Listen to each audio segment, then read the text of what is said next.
Buenas noches compañeros y tutora, mi nombre es Sonia Zapata, soy estudiante del programa de Ingeniería Ambiental y en esta ocasión les voy a hablar acerca de la resolución 909 del 2008, la cual establece normas y estándares de emisión admisibles de contaminantes a la atmósfera por fuentes fijas y se dictan otras disposiciones.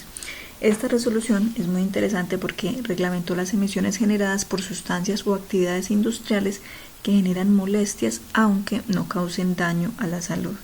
Por otro lado, integró 40 nuevas actividades industriales con reglamentación más detallada.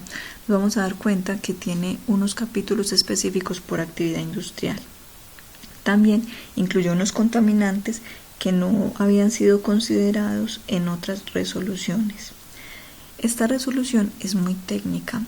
De los capítulos 2 al capítulo 14 vamos a encontrar solo tablas con los estándares admisibles para actividades industriales y para las fuentes fijas. El capítulo 1 es el capítulo de las disposiciones generales. Dice que esta resolución adopta los procedimientos de medición de emisiones para fuentes fijas y reglamenta los convenios de reconversión a tecnologías limpias. Es aplicable para todas las actividades industriales, los equipos de combustión externa, instalaciones de incineración y hornos crematorios. En lo relacionado con el control de emisiones molestas, aplica además a todos los establecimientos de comercio y de servicio. Capítulo 2 establece los estándares de emisión admisibles de contaminantes al aire para fuentes fijas puntuales de actividades industriales. Estos estándares están dados con unas condiciones de referencia de 25 grados centígrados y 760 milímetros de mercurio y oxígeno de referencia al 11%. Vamos a ver que la resolución hace una comparación entre las actividades industriales existentes antes de la norma y las actividades industriales nuevas después de la norma, siendo más exigentes con las actividades industriales nuevas. Aquí podemos ver, por ejemplo, que para el caso del material particulado, para una actividad industrial existente, el estándar de emisión admisible es de 250 miligramos por metro cúbico y para una nueva de 150. Entonces vemos que es más exigente con las actividades nuevas. El capítulo 2 establece además las actividades industriales a monitorear y los componentes o los contaminantes a monitorear por actividad. Por ejemplo, en la producción del ácido sulfúrico, entonces dice que la sustancia a monitorear es el ácido sulfúrico, la neblina ácida o el trióxido de azufre.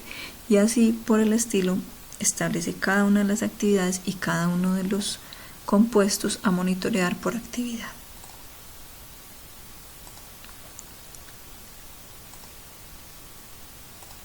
El capítulo 3 establece los estándares de emisión admisibles de contaminantes al aire para equipos de combustión externa, siempre haciendo una diferenciación entre los equipos existentes y los equipos nuevos. El capítulo 4 establece los estándares de emisión admisibles de contaminantes al aire para centrales térmicas con capacidad instalada igual o superior a 20 megavatios. Y en el capítulo 5, los estándares para centrales con capacidad instalada inferior a 20 megavatios y plantas de cogeneración. El capítulo 6 establece los estándares de emisión admisibles de contaminantes al aire para industrias de fabricación de productos textiles. Les dije que tenía unos capítulos específicos para ciertas actividades industriales. Aquí lo estamos viendo. El capítulo 7, los estándares de emisión admisibles de contaminantes al aire para equipos de combustión externa que utilicen biomasa como combustible. El capítulo 8, los estándares de emisión admisibles de contaminantes al aire para la fabricación de productos de refinación del petróleo. El capítulo 9, estándares de emisión admisibles de contaminantes para industrias de producción de cemento, concreto y agregados. El capítulo 10, para las industrias de fabricación de productos de cerámica, refractaria, no refractaria y arcilla. Capítulo 11. Estándares de emisión admisibles de contaminantes al aire para instalaciones de tratamiento térmico de subproductos animales. El 12, para instalaciones donde se realice tratamiento térmico a residuos y o desechos peligrosos, como por ejemplo los residuos hospitalarios. El capítulo 13, los estándares de emisión admisibles de contaminantes al aire para instalaciones donde se realice tratamiento térmico a residuos no peligrosos. El capítulo 14, estándares de emisión admisibles de contaminantes al aire para hornos crematorios. El capítulo 15, entonces empieza a hablar de las quemas controladas en áreas rurales. Aquí integró lo establecido en la resolución 0532 del 2005. El capítulo 16 habla del control a emisiones molestias para establecimientos de comercio y de servicio. Dice que estos establecimientos, cuando generan emisiones directas, deben contar con ductos o dispositivos que garanticen la dispersión de las emisiones molestas. Estamos hablando, por ejemplo, de los restaurantes, de los asaderos, que tienen unas emisiones y que deben contar con unos dispositivos para que se garantice la dispersión de las emisiones. Dice el capítulo 17, habla de la determinación del punto de descarga de la emisión por fuente fija. Entonces, cada actividad que genere descargas contaminantes a la atmósfera debe tener un ducto o chimenea. Estos ductos para la instalación deben tener en cuenta las buenas prácticas de ingeniería, además contar con un sistema de extracción localizada que permita la medición y garantizar el cumplimiento de la norma. Es decir, que el tamaño, la forma de la chimenea o del ducto no se puede construir a gusto pues personal, sino que está reglamentado, que se debe seguir las prácticas de ingeniería para su instalación. El capítulo 18 habla acerca de la medición de emisiones para fuentes fijas. Dice que el Ministerio adoptará un protocolo para el control y vigilancia de la contaminación atmosférica por fuentes fijas y fue adoptado por la resolución 710 del 2010. En este protocolo entonces establece los métodos de medición, las frecuencias, es muy completo para todo el tema de control y vigilancia de la contaminación atmosférica por fuentes fijas. El capítulo 19 habla de los sistemas de control de emisiones. Dice que estos sistemas deben operar según las especificaciones del fabricante. Además, hay que contar con un plan de contingencia para cuando los sistemas dejen de funcionar, y de todo esto hay que darle cuentas o estar informando a la autoridad ambiental.